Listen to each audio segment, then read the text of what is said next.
Okay, just we'll go ahead and get started. Good effort by the guys that were out there playing. Appreciate that effort.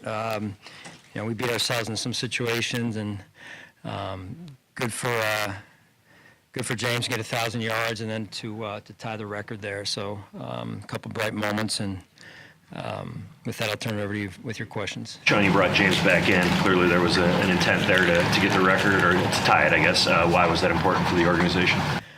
Well, I mean, number one, you're trying to make sure you're protecting him as much as we can, and we're smart with it. So we got inside. I think there's a 3. Mitch got inside the 1, 2, or 3 yard line, whatever it was, and we put James in there. I mean, he's worked all year for the offense has worked all year, and the O-line in particular, and James. And so get a chance to get it on a short run. It was good to see. There were other examples of that. Vaughn had a sack early. Yeah. Martin's punt.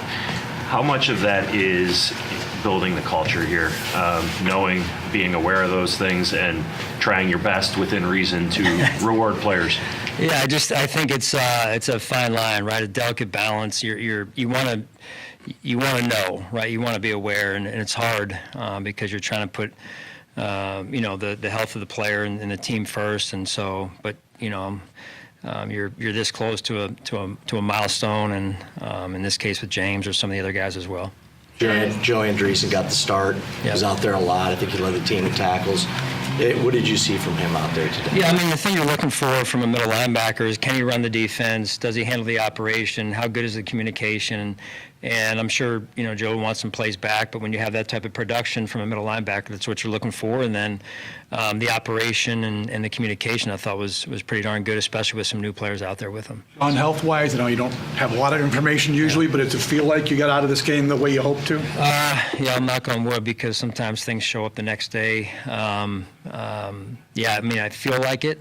Let me just knock on wood again, just to make sure. So I'll know a little bit more tomorrow, and when I get back in the locker room. That being the case, I mean, this appears to be the healthiest you've been going into the playoffs for, it seems like, several years. How rewarding is that to get to that point with your full team? Yeah, it's good. You want to be as healthy as you can be going into the playoffs, and as strong as you can be. You went the whole game with Damar, or at least very close to it. Was that intentional? It was. I mean, he's been out.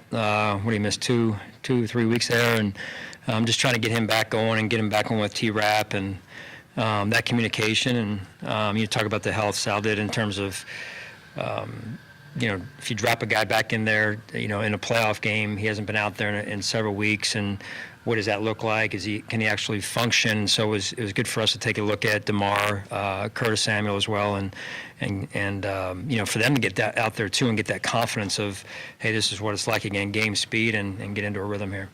To have Sam kick that punt in the first half that went inside the 20 and got him that incentive, you could have kicked the field goal there, and there was quite a reaction from Sam too when that went there. Like, that was that after half? Was that the one after half? Yeah. Oh, sorry. Yeah, I mean, it was. I mean, I feel good for Sam. That was.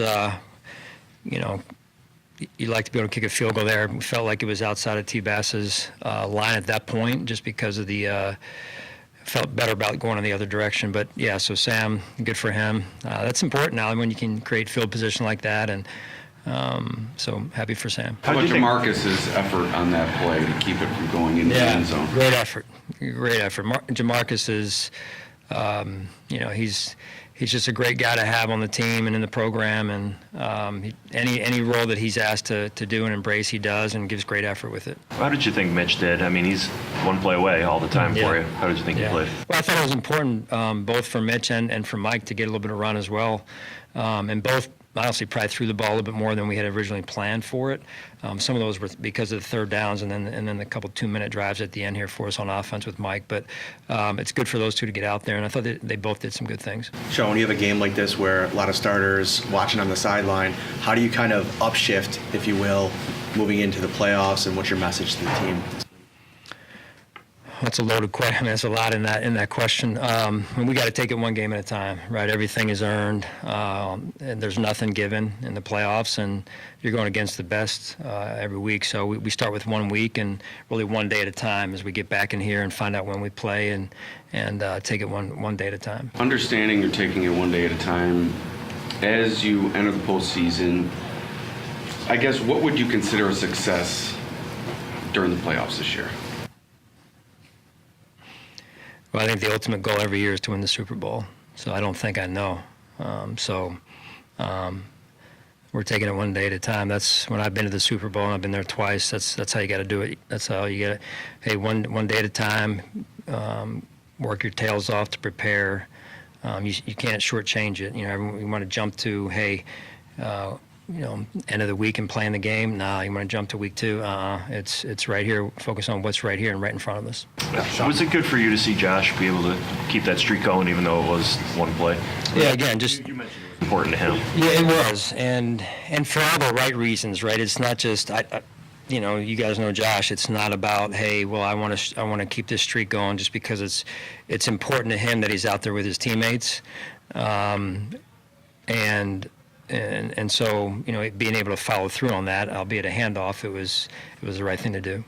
Sean, you guys became the first team in NFL history with 30 passing and 30 rushing touchdowns in one season. How does that just speak to the balance you guys have been able to have on offense this year, the way Joe has handled calling the offense? Yeah, I mean, we talk a lot about being a two-dimensional threat, two-dimensional offense, and that's important. Controlling the line of scrimmage is a big piece of that, and then Josh's ability to do some things and extend plays, that certainly factors in as well. So good balance overall is always good. We talked about some guys getting some incentives. Vaughn was another one of those guys. He was pretty quick off the snap there. Yeah. How happy, everything that he's gone through, how happy were you to kind of see him get that? Well, it was great, and in particular, it was great because it was the first third down and the third play of the game, so it made it a lot easier on me, even though we left him out there just for a little bit more of a check and see. No, it was good to get him out there and then get him out and hopefully get him fresh for next week here.